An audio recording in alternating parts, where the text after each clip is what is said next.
अब मैं इसको देखूं तो इसमें मुझे ऐसा लग रहा है टोटल तो टुकड़े हैं 15, और यहाँ छायांकित कितने हैं। छायांकित वालों की बात करें तो छायांकित वालों की बात करें तो इसमें देखो आपके छायांकित वालों की बात करें तो 1 2 3 4 5 6 7 8 और 9 हिस्से इसमें छायांकित हैं। और इसमें बात करें टोटल तो 15 है, और छायांकित वाले हिस्सों की बात करें तो 1 2 3 4 5 6 7 8 9 और 10 टुकड़े। तो हर दोनों का बराबर है, 15 यहाँ पर भी है, 15 यहाँ पर भी है। इसमें 9 भाग हमें दिए हुए हैं, इसमें 10 भाग दिए हुए हैं, तो निश्चित रूप से ये बड़ा होगा, इसलिए इसमें मुंह पीछे की ओर खुला रहेगा। अब ये तो हो गई लंबी प्रक्रिया, इतना हमारे पास एग्जाम में समय नहीं है, तो इसको हल करने का एक छोटा तरीका और भी है। ये 3/5 है, ये 2/3 है। तो आप क्या करो, इसके अंश को सीधा इसके हर से गुणा कर लो, 3 को 3 से गुणा कर लो, 3 गुणा 3, और इसके अंश को सीधा इसके हर से गुणा कर लो, ये दोनों गुणा हो जाएंगे और ये दोनों गुणा हो जाएंगे। तो ये हो गए 5 दूनी 10, तो 3 तिरी 9 इधर है और 5 दूनी 10 इधर है। ये यही वाला भाग है, देखो इसका अंश 9 है, इसका अंश 10 है, तो यहाँ पर भी अंश 9 आ रहा है, यहाँ पर भी ये 10 आ रहा है। 9 और 10 में कौन सा बड़ा है कि सर 10 बड़ा है, तो आप 10 की तरफ मुंह खुला कर दो। ये हो गई अपनी लघु विधि। ठीक है, चलिए, तो इसका अंश कितना है 3 और इसका हर है 3, तो 3 को 3 से गुणा किया 9। इसका हर कितना है 5 और इसका अंश है 2, तो इन दोनों को गुणा करेंगे 5 दूनी 10, तो 9 से 10 बड़ा है, तो इस तरफ मुंह आपके खुला रह जाएगा। अब देखिए दूसरे का तीसरा, दोनों का हर बराबर है 5, तो 3 से 4 बड़ा है, तो कहने का मतलब मुंह 4 की तरफ खुला रहेगा। इसमें देखिए इसका हर है आपके 8 और इसका हर है 2, तो दोनों का हर बराबर नहीं है, तो सीधा आप क्रॉस गुणा से भी कर सकते हो। इसके अंश को इसके हर से गुणा करवा दो, 4 दूनी कितने हो गए 8, और इसके हर को इसके अंश से गुणा करवा दो, 4 दूनी 8, दोनों तरफ बराबर है, तो कहने का मतलब ये दोनों भिन्ने बराबर है, और वैसे ये समतुल्य भिन्न है। अब देखिए तीसरा प्रश्न, निम्नलिखित भिन्नों की चर तुल्य भिन्न निकालनी है। तो कहने का मतलब तुल्य भिन्न का मतलब है कि वस्तु के हमें टुकड़े तो उतने ही मिले लेकिन उनकी भिन्न बदलती रहे। तो जैसे किसी वस्तु के 4 टुकड़े करके और मुझे उसमें से 3 दिए हुए हैं, ठीक है, तो इसको समझने के लिए हम लोग इसको एक चित्र की सहायता से समझेंगे। तो देखिए, ये मैंने कोई चित्र लिया है या कोई आकृति ली है आयत के जैसी, उसके 4 बराबर टुकड़े किए हैं, तो मेरे कुल भाग हो गए 4, और उसमें से मुझे 3 भाग छायांकित करने हैं। तो एक भाग ये हो गया, दूसरा ये हो गया, और तीसरा मैं अंतिम वाला ले लेता हूं ये। तो कुल मिला के मेरे कितने भाग हो गए यहाँ, 4 में से 3 भाग। अब देखिए मुझे इसकी तुल्य भिन्न लानी है, तो मैंने क्या किया, इसी 4 भागों को 8 भागों में बांट दिया, बीचों बीच से देखो यहाँ काट दिया इसको। तो अब मेरे कुल कितने भाग हो गए, 1 2 3 4 5 6 7 और 8। वस्तु वो की वो है, हिस्से वो के वो हैं, बस मैंने 4 की जगह बांट दिया उसको 8 भागों में। तो मुझे यहाँ छायांकित भाग कितने मिल गए, 1 2 3 4 5 और 6 भाग छायांकित मिल गए। इतने से भी मामला नहीं बैठा, मैंने क्या किया, इसके प्रत्येक भाग को 2-2 टुकड़े इसके और कर दिए। कैसे, यहां से देखिए, ये 2 टुकड़े कर दिए, इसके भी 2 टुकड़े कर दिए, इसके भी 2 टुकड़े कर दिए, इसके भी 2 टुकड़े कर दिए। तो अब देखो एक बॉक्स में 4 टुकड़े हैं, तो टोटल मेरे पास 4 चौक 16 टुकड़े हो गए। और 16 में से मुझे कितना मिला, 1 2 3 4 5 6 7 8 9 10 11 और 12 टुकड़े मिल गए। तो इसको देखो आप, मैंने यहाँ क्या किया, 4 का पहाड़ा बोला, 1 चौक चौक 2 चौक 8, तो ये हो गया 1 तिरी तिरी या 3 एकम 3 3 दूनी 6। फिर 4 का पहाड़ा आप 4 बार बोलते तो 16 है, तो ऊपर वाले 3 का पहाड़ा भी आपको 4 बार बोलना पड़ेगा, तो 3 चौक हो जाएगा 12। इसी तरीके से आप 4 का पहाड़ा भले ही 5 बार बोल दो, 4 पंजे 20, और 3 का पहाड़ा भी आप 5 बार बोलोगे तो 5 3 15। तो ये सब की सब तुल्य भिन्न है और इनका मान हमेशा समान रहेगा। उस प्रश्न पर चर्चा करते हैं।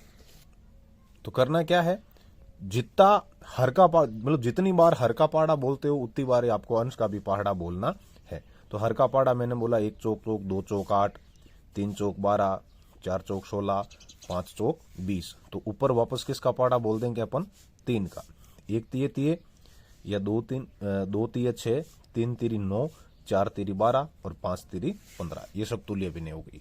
इसी तरीके से इसको देखिए, 7 एकम 7 7 दूनी 14 7 तिये 21 7 चौक 28 और 7 पंजे 35। अब 5 का पहाड़ा बोल दो ऊपर, 1 पंजा 50 2 पंजा 10 3 पंजा 15 4 पंजा 20 और 5 25। बिल्कुल आसान था, हो गया, कोई प्रॉब्लम नहीं है। अब संख्या रेखा पर निम्नलिखित भिन्नों को प्रदर्शित करना है। तो संख्या रेखा पर भिन्नों को प्रदर्शित करने के लिए पहला प्रश्न देखिए, ये मैंने सीधी एक रेखा खींच दी, ये आप लोगों के सामने 8 सेंटीमीटर लंबी खींच दूं ताकि कोई प्रॉब्लम नहीं होवे।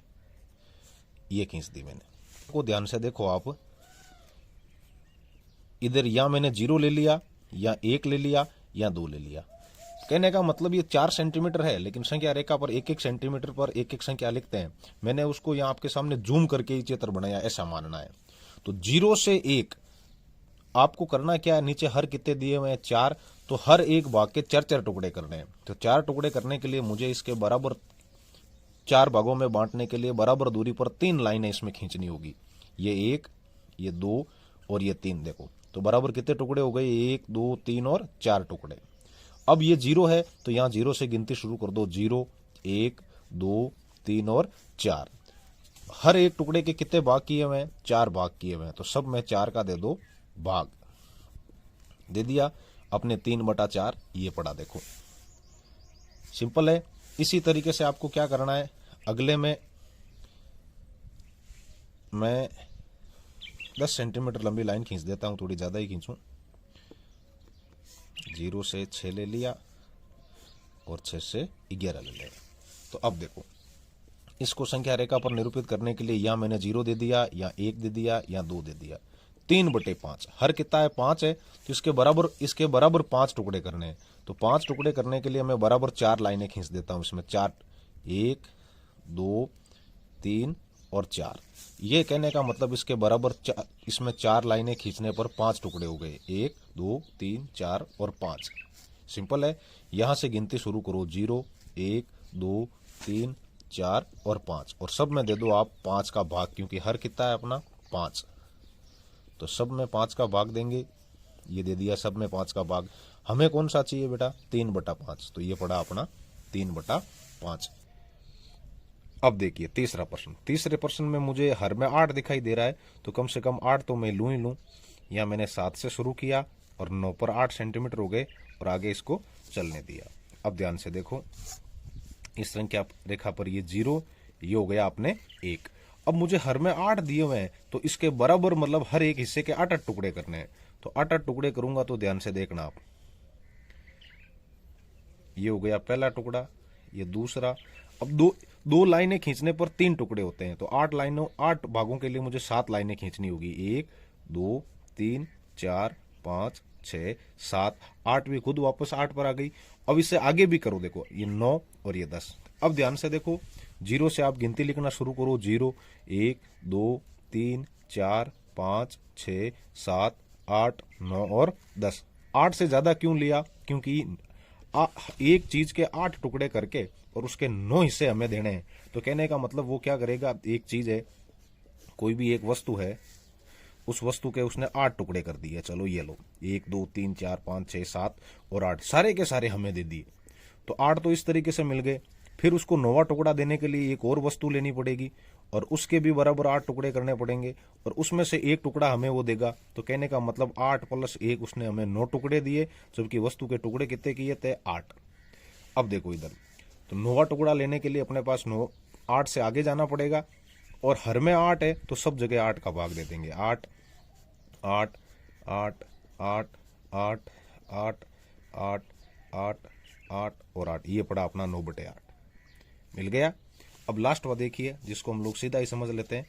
एक संख्या रेखा पर 3 बराबर भाग लेने हैं। ये मैंने संख्या रेखा खींच दी और यहां हमने कर दिया 0, या मैं मान लेता हूं 1 है। हर में कितने हैं, 3 है, तो इसके बराबर 3 टुकड़े करने के लिए मैंने 2 लाइनें खींच दी। पहला टुकड़ा ये, दूसरा टुकड़ा ये, तीसरा टुकड़ा ये, 3 बराबर भाग कर दिए।